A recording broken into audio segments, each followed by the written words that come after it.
हमें तो आपकी बच्ची पसंद आ गई है। हमारे लड़के की कद काठी के हिसाब से देखे तो दोनों की जोड़ी बहुत अच्छी लगेगी। जैसा आप सही समझे। बेटा योगेश, तुम दोनों को अगर टाइम चाहिए तो आपस में अकेले में कुछ बात कर सकते हो। हम बाहर चले जाते हैं।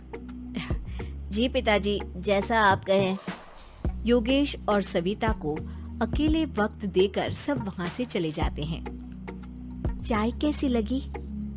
चाय भी अच्छी लगी और आप भी। सच में? हाँ, मैंने तो फोटो देख के ही हाँ बोल दिया था। मुझे भी आप अच्छे लगे।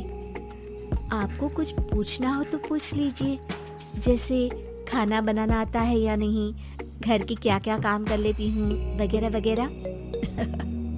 वो तो मेरी माँ आपकी माता जी से पूछ ही लेंगी, वो मेरा डिपार्टमेंट नहीं है। इधर योगेश और सविता जिंदगी भर का साथ जोड़ने की बात कर रहे थे। उधर सविता के पापा योगेश के पिताजी के सामने हाथ जोड़ के खड़े थे। देखिए, हमारा बेटा पढ़ा लिखा है, अच्छी नौकरी करता है। उसमें जितना पैसा लगा है कम से कम उतना तो मिलना चाहिए ना। 10 लाख से कम में तो नहीं हो पाएगा। बेटी हमारी बहुत होनहार है और 7 लाख भी तो कम नहीं होते हैं ना जी। अगर आप हमारी बेटी को शादी के बाद काम करने देंगे तो 3 लाख तो 6 महीने में ही कमा लेगी। हमारे घर में ये सब नहीं होता। औरतें घर संभालती हैं और आदमी बाहर के काम। जरा मेरी बात तो समझिए। एक कार देने के बाद 10 लाख रुपए नगद देने में हमारी कमर टूट जाएगी और इसके अलावा टीवी फ्रिज तो देना ही पड़ेगा। शादी की तैयारियां, मेहमानों की पूछ परख, बारातियों का स्वागत। बेटी की शादी में बाप पर बहुत दबाव होता है जी।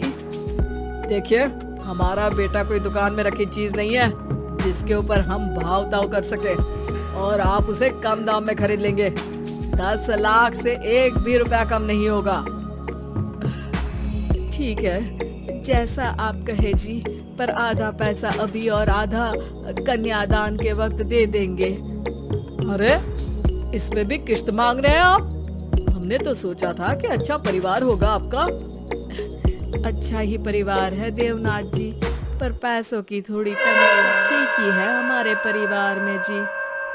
देवनाथ वहां से अपने बेटे योगेश को लेकर चले जाते हैं और कुंडली मिलवाई जाती है।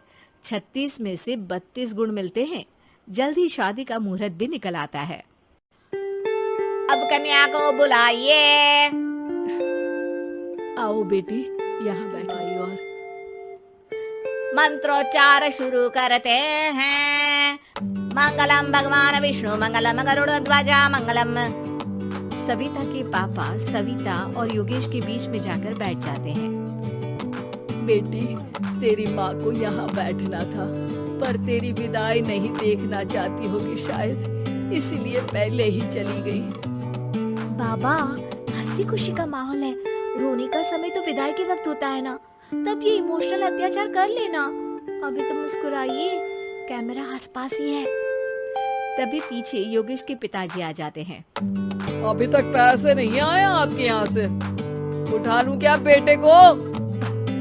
आते ही होंगे। मैंने अपने छोटे भाई को व्यवस्था करने के लिए कह दिया था। अरे तो जल्दी कराइए ना, वरना देर हो जाएगी। समझ रहे हो ना आप? योगेश और सविता दोनों एक दूसरे की तरफ देखते हैं। सविता चाहती है कि योगेश कुछ बोले, पर योगेश अपना मुंह दूसरी तरफ फेर लेता है। पापा, कितने पैसे की बात की है आपने? अरे बेटी, तुझे इससे क्या मतलब? मेरी डील की है ना, तो मुझे तो पता ही होना चाहिए। कन्यादान की विधि शुरू करें। तभी योगेश के पिता वापस वहाँ आ जाते हैं। पैसे देते हैं या बेटे को उठवा लूं? मैं आपके हाथ जोड़ता हूँ जी, थोड़ा सा इंतजार कर लीजिए। देवनाथ वहाँ से चले जाते हैं। तुम अपने पिताजी से कुछ कहते क्यों नहीं? उनके सामने कोई आवाज नहीं उठा था। ऐसा नहीं है, कोई तो। तभी वहाँ सविता के चाचा एक बैग लेकर आते हैं और सविता के पापा को देते हुए कहते हैं, 9 लाख ही हुए। आत्माराम इशारा करके योगेश के पिता को वहाँ बुलाते हैं। क्या? सिर्फ 9 लाख? बाकी 1 लाख कहाँ है? नहीं हो पाए जी, शादी के बाद कर देंगे। अरे आप बात से पलट रहे हैं। जल्दी से अभी के अभी पूरे पैसे लाइए, वरना बेटे को उठाऊं क्या? देखिए मैं आपके रुक जाइए पापा, रिश्ते हाथ पकड़कर जोड़े जाते हैं, पांव पकड़कर नहीं। बेटी तू चुप रह। नहीं, ये कब से बस कह ही रहे हैं कि उठवा लूं, पर कोई उठ ही नहीं रहा। लो, मैं ही उठ जाती हूँ। बेटा, अपशगुन हुआ। दहेज लेना सबसे बड़ा अपशगुन है, पाप है, पाखंड है। और योगेश, तुम्हें मैं पसंद हूँ तो कुछ बोलते क्यों नहीं? और तुम्हारे पिताजी, अरे देवनाथ जी, आपके नाम में ही बस देव है, काम तो आपके असुरों जैसे हैं। पर गलती आपकी नहीं, गलती मेरे पिताजी की है, जो आप जैसे लोगों को घर की दहलीज भी चढ़ने देते हैं। लेकिन एक बात साफ है, मैं आपके घर की दहलीज कभी नहीं चढ़ूंगी।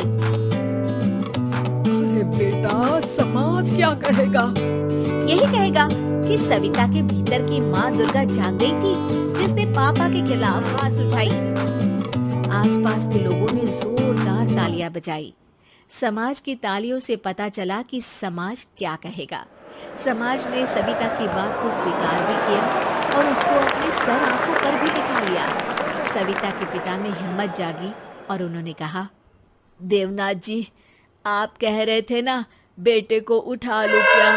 उठा लीजिए। हमारी बेटी को आपका लड़का पसंद नहीं है और हमें आप। Thank you for watching this video. If you enjoyed it, please hit the like button and the bell notification icon.